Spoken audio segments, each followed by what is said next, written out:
आप देख रहे हैं अंतिम यात्रा शुभम तिवारी के साथ। तो चलिए बढ़ते हैं आज की कहानी की ओर। दोस्तों, आज जिस घटना के बारे में मैं बताने जा रहा हूँ वह राहुल जी की है, जिन्होंने मुझे इंस्टाग्राम पर मैसेज करके बताया है। तो सबसे पहले राहुल जी को तहे दिल से धन्यवाद देता हूँ। राहुल जी बताते हैं कि आज उनकी उम्र 40 साल की हो गई है, लेकिन वो जब छोटे थे, यानी कि उनकी उम्र जब 15 साल की थी, तब उन्होंने कुछ ऐसा देखा जिसे वो कभी नहीं भूल सकते।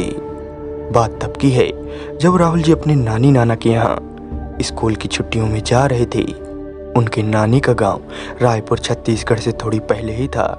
राहुल जी आज बहुत खुश थे क्योंकि आज उनको नानी नाना के यहाँ जाना था।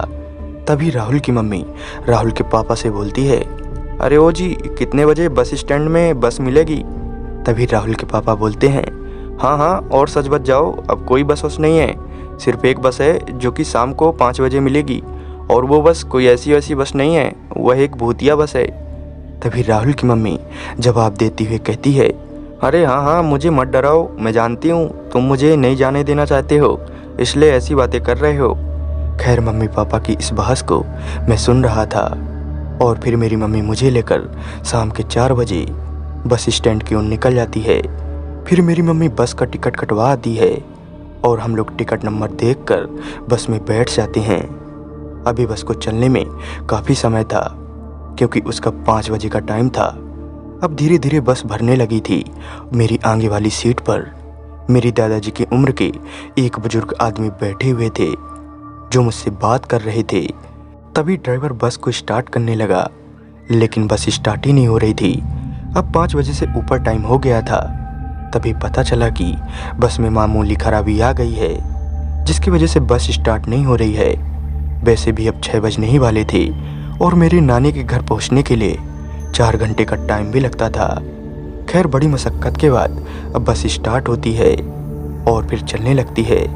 बस अपने समय से बहुत लेट थी, जिसकी वजह से बस का ड्राइवर बस को बहुत तेज चला रहा था। सभी लोग मज़े से बैठे हुए थे। तभी आगे से खराब रोड मिलती है, जिसकी वजह से बस की स्पीड स्लो हो जाती है। अब बस जंगल में प्रवेश कर चुकी थी और कुछ दूर गई ही थी कि तभी अचानक चलती बस के सामने वाली लाइट बंद हो जाती है। तभी जल्दी से ड्राइवर ब्रेक मारता है और सभी लोग घबरा जाते हैं। फिर जल्दी से कंडक्टर नीचे उतरकर बस को चेक करता है तो लाइट की तार छूटी हुई थी। वह आश्चर्यचकित हो जाता है कि ऐसी लाइट की तार कैसे छूट सकती है। खैर, वह फिर तार को जोड़ देता है और फिर बस को दोबारा स्टार्ट किया जाता है और फिर बस चलने लगती है। तभी कुछ देर बाद एक बूढ़ी माँ जोर जोर से रोने लगती है। उसके रोने की आवाज़ बहुत ही डरावनी थी। फिर कुछ लोग उससे रोने का कारण पूछते हैं तो वह कुछ भी नहीं बता रही थी और जोर जोर से सिर्फ रोए जा रही थी। मुझे आज पहली बार इतना ज़्यादा डर लग रहा था। तभी वह जोर से चिल्लाती है, कोई नहीं बचेगा, कोई नहीं बचेगा। उसने जैसे ही ऐसे कहा, कंडक्टर उस बूढ़ी माँ को डांटने लगता है और फिर कहता है, अरे ओ बढ़िया, सट्टी आ गई है क्या, कैसे चिल्ला रही है? फिर वह बूढ़ी माँ शांत हो जाती है। गर्मी का मौसम था और हवा भी जोर जोर से चल रही थी। तभी बस के अंदर की लाइट बंद हो गई। सभी ने सोचा कि ड्राइवर ने बस की लाइट बंद कर दिया होगा। तभी एक भैया ने ड्राइवर को आवाज़ लगाया, अरे क्या मजाक चल रहा है, अंदर की लाइट क्यों बंद कर दिए? फिर उसने कहा, अरे नहीं भैया, मैंने नहीं बंद किया। अब सभी लोग डर जाते हैं और कंडक्टर भी कहीं ना कहीं डरा सा महसूस कर रहा था। कुछ देर बाद बस की खिड़की टूटती नजर आई तो सभी लोग सीट से उठकर बीच में आ जाते हैं। तभी फिर से वह बूढ़ी माँ रोने लगती है और कहती है, मैंने तो पहले ही कहा था कोई नहीं बचेगा, सब मारे जाएंगे। इतने में ही सामने वाली सीट पर जो भैया बैठे हुए थे वह अजीब हरकत करने लगते हैं। उनकी आवाज़ बदली बदली सी लग रही थी और उनकी आंखें भी पूरी तरह से लाल हो गई थी। उनको देखकर सभी लोग पीछे की ओर भागने लगते हैं। उन्हें देखकर ऐसे लग रहा था जैसे उनके ऊपर किसी का साया हो। तभी वह एक बच्चे की उंगली को काटने के लिए दौड़ते हैं और उसकी उंगली को काट भी देते हैं। फिर वह बच्चा जोर जोर से रोने लगता है। तभी आगे वाली सीट से कई लोग ऐसी हरकत करने लगते हैं। अब तो उनकी संख्या भी बढ़ जाती है। तभी बस का ड्राइवर बस को रोककर भाग जाता है अब मैं समझ जाता हूँ कि उनके ऊपर किसी बुरी आत्मा का वास हो गया है। तभी कुछ लोग पीछे के गेट से भाग जाते हैं। मेरी मम्मी मेरा हाथ पकड़ी हुई थी।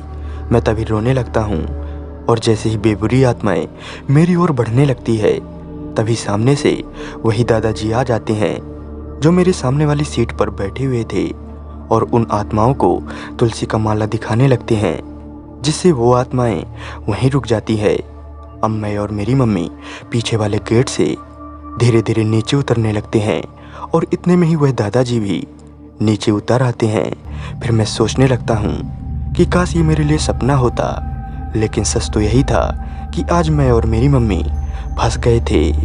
खैर, अब हम सभी लोग बस को छोड़कर भागने लगते हैं। कुछ दूर भागने के बाद रोड के किनारे एक छोटी सी झोपड़ी बनी हुई थी, जिसमें हम लोग घुस जाते हैं और पीछे से दादाजी भी आ जाते हैं। हम लोग इतना ज़्यादा डरे हुए थे कि हम लोग कुछ बोल ही नहीं पा रहे थे। फिर मेरी मम्मी जल्दी से घर में फ़ोन लगाती है और पूरी बातें पापा से बता देती है। अब हम सभी लोगों को डर भी लग रहा था कि कहीं वो आत्मा फिर से ना आ जाए।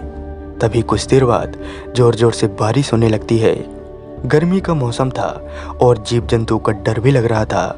तभी दादाजी कहते हैं, आप लोग मत डरो, वो आत्माएं हमारा कुछ नहीं बिगाड़ पाएगी। वैसे आप लोगों को जाना कहाँ था? फिर मेरी मम्मी कहती है, जाना तो रामपुर था, लेकिन मैंने कभी सोचा नहीं था कि ऐसा हादसा होगा। फिर वे दादाजी कहते हैं, अरे कोई बात नहीं, जो होना होता है वो होता ही है। फिर दादाजी तुलसी की माला को झोपड़ी के सामने लटका देते हैं और फिर सब कुछ अच्छा होने लगता है। सुबह होते ही मेरे पापा बाइक लेकर आ जाते हैं। फिर मैं पापा से दादाजी के बारे में पूरी बातें बताता हूँ कि अगर ये नहीं होते तो शायद आज हम नहीं बचते। फिर मेरे पापा दादाजी को प्रणाम करते हैं और वहाँ से घर की ओर चल देते हैं। घर पहुँचकर मेरे पापा मम्मी को बहुत डांटते हैं, क्योंकि उनको उस बस के बारे में सब पता था। दरअसल वह बस एक भूतिया बस थी, क्योंकि उस बस का कई बार एक्सीडेंट हो चुका था, लेकिन बस का मालिक हर बार की तरह ही उसकी मरम्मत करवा के रोड में चलवाने लगता था।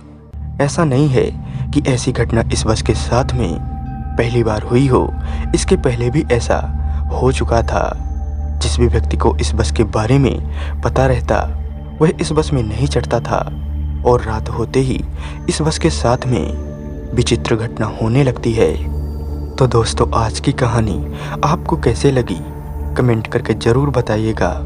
और यदि आप भी मुझे कोई रियल घटना के बारे में बताना चाहते हैं तो आप मेरे इंस्टाग्राम आईडी पर भेज सकते हैं। तो आज के लिए बस इतना ही।